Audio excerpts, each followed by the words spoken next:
Hey everybody, I got a quick video here for you. I just wanted to touch up on something that I didn't maybe touch on enough when I made the video about cleaning out the glass doors and stuff like that, is how to actually remove the door off the stove.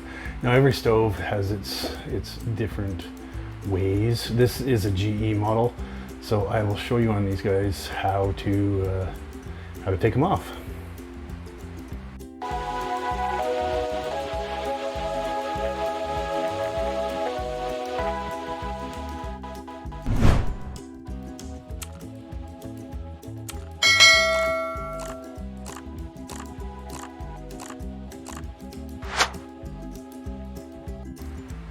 Okay, so we're a little closer here to the door.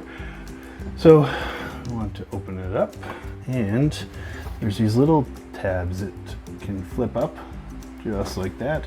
Most of the time you don't need any tools to move or nothing like that. They just flip up and that's it. So what happens is when you close the door to a certain point, the door actually catches. Actually, maybe let me move you a little closer here. Okay, so hopefully you can see that a little better. There's that little piece that I pushed up. After we're all done, that'll go all the way down. But for now, just push that up, and that lets the door hit it right there.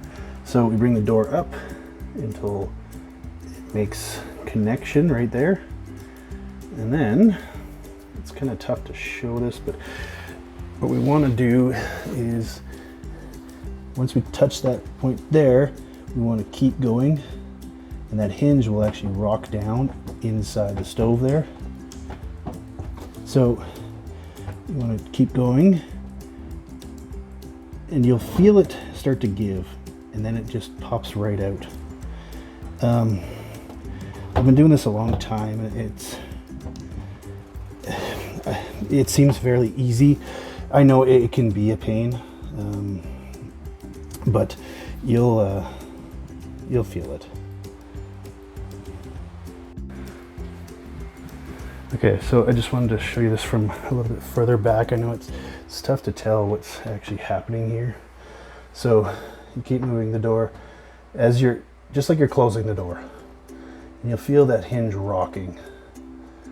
And you get to a certain point where you can just pull up a little bit and then pull right back.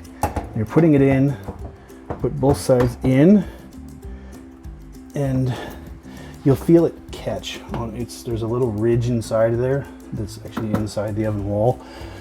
You'll feel it catch on there. You can put it down, open your door fully, and hold on to the door when you do that, because just in case that hinge isn't in properly, it might spring out at you. And then the door will just drop. So hold on to the door throughout this whole process, and don't let go until you've gotten to this point. Make sure it's correctly on. You can push these back down, and that's it. It does take a little practice, but you know, if you're doing this, say once a year or something to your stove, you'll get used to the way it does that. Thanks for watching the video, and I'll catch you in the next one.